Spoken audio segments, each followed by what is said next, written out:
Okay, so we are going to be doing an active listening role play now. And during this role play, you will have an opportunity to practice your active listening in a mock kind of one-to-one meeting space. You will be able to practice, and I'd invite you to write these 4 things down if you haven't already, really thinking about paraphrasing, clarifying, addressing emotions and body language. So these are the 4 things that we really want you to practice in this active listening. The aim is not to solve the problem. So if they come with a big problem, you do not have to solve it. It's only going to be a quick role play.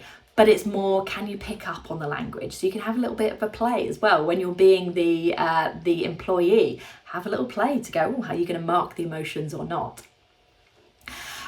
So we are going to give you some characters. So you will have a few minutes before we get going to look at the characters so you can choose which scenario you want to play.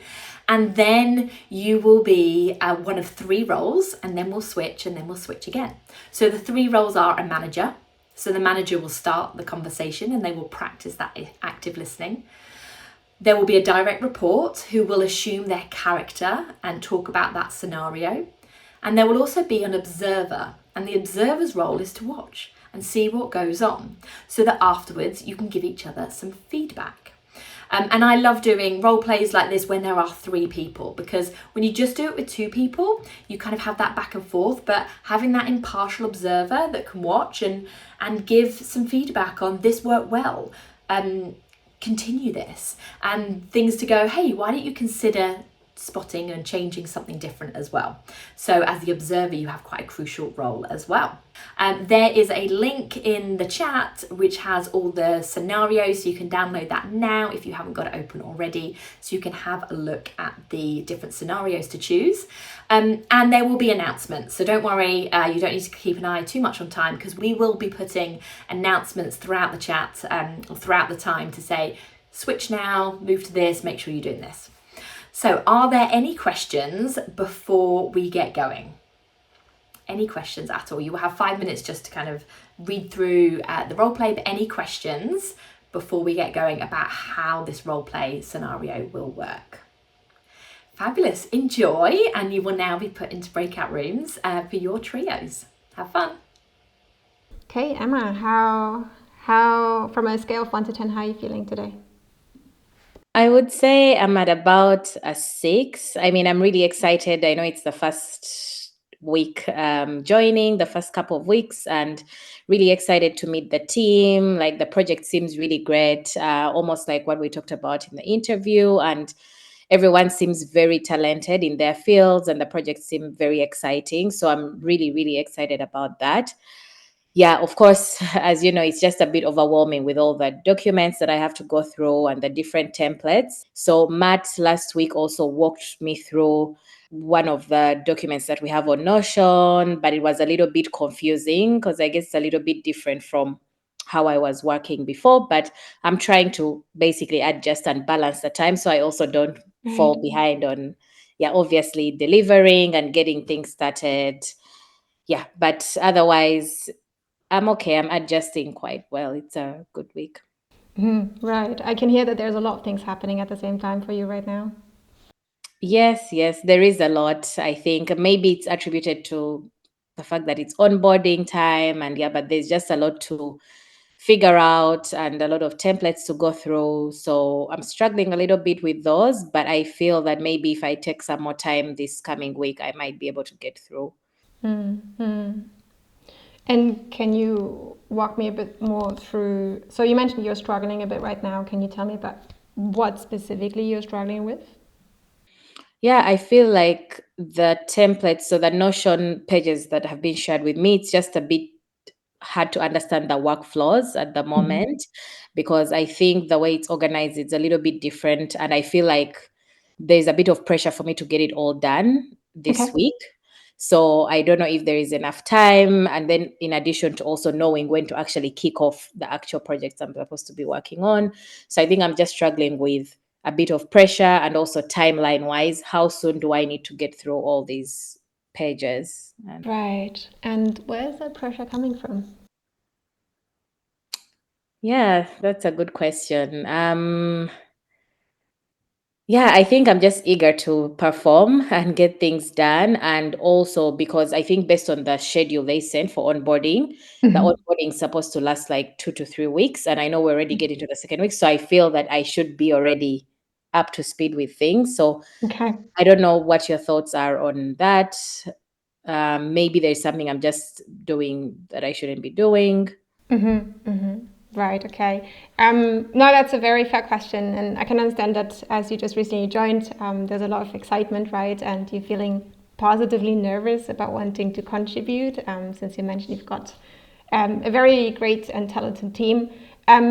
You mentioned, about the expectation of what should be done in the first or second week. And I was curious about hearing your thoughts. What do you think you would like to do in the first 1 and 2 weeks to feel good about your progress?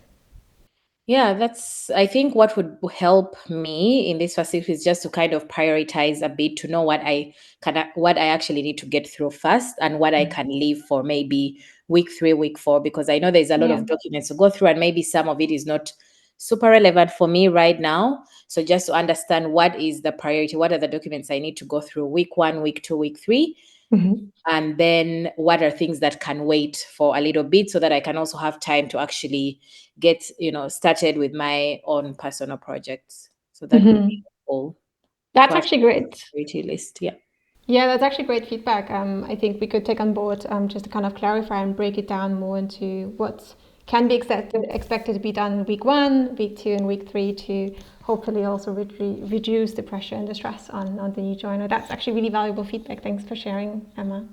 Yeah, awesome. That will be helpful. I feel at least a bit calmer, but yeah, I'm really excited for next week and to actually at least now have a bit more space to adjust. Sounds great. Cool. Well done. Very good for both of you. You. Marion, as the observer, do you want to share your thoughts? It was very on spot. You went into character for sure.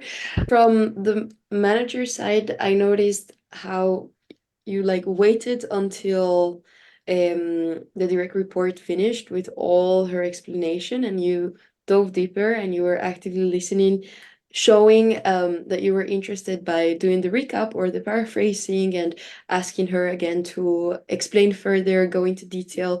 I also noticed like how you were like this, like showing your hands, you're not doing anything else with your laptop, which is a great sign. And you waited until she was finished, even though she had more to clarify and to say, but you actually gave her the space. You also kind of like coached her into getting to a solution where Angie ended up saying, maybe I need to prioritize, or I need help with prioritization, or she actually ended up giving feedback on why she feels overwhelmed and why this pressure is coming through. Um, while as a manager, you also invited her to create the solution for that issue together rather than just imposing, okay, I'm gonna give you priorities. You were like, where does this pressure come from, and how can we do that together, so that in the end she became calmer. So I think it was good overall. Thank you. I was actually curious if that's okay. How did you feel, Angie? I know it was a role play, but how did my questions make you feel? If that's okay. Yeah, no, of Cool. course, definitely. Definitely. I did actually feel like I was having an actual one-to-one. So one of the things that really stood out for me that I really liked was when you asked me where is the pressure coming from. I think that also helped me because sometimes as managers we can gloss over said, like we just say, okay, they're having pressure, but where is the source of this pressure? And I think that question really helps to dig into, maybe you discover something about myself, that maybe I'm someone who's a perfectionist or I'm overly critical of myself, and this is something you can work with for my future growth and one-to-ones. And if it's something that keeps happening, then it's something you can help me navigate. So that's one thing that I remember really helped me. Nice. Thank you for sharing this. Super helpful. How did you find doing it? Since it was a 5-minute role play, obviously that's not a lot of time. So I was really trying to understand what is it actually that makes her feel so overwhelmed. And this question was very spontaneous because I was like, oh, she looks pressured, but where is this coming from? So I think it happened in the moment. And sometimes I know that I do feel the pressure of not maybe knowing what kind of questions to ask. And that can create pressure for the manager itself, right? So it was a fun exercise, definitely. And I think Angie was very open, and it felt like she trusted. Nice. And one of the things that I would kind of share watching is you can have a list of 20 great questions, but if they're not relevant, they're not relevant. So what you said there, I loved. It's because you were listening and truly listening. You were there going, oh, a question just popped into my head. It just felt good at that time to ask. And that is so much more effective than going, oh, which of these 20 great questions shall I ask next? Because it might just not be relevant. So I think that comes from being able to go, don't worry about the next question, just listen. And when they stop talking, ask a question. If you do find it difficult to think of the questions, one question that I love is, what else? Or tell me more. So when she's saying kind of, I'm struggling, actually could have been a great opportunity if you just go, tell me more. So you don't have to think, oh, what's the killer question? But tell me more, what else? Just helps people think. But I think you did a fabulous job. I think as well, Hangvu, looking at your body language, you were nodding, you were smiling, kind of you were leaning in. So yeah, well done. Well done to both of you.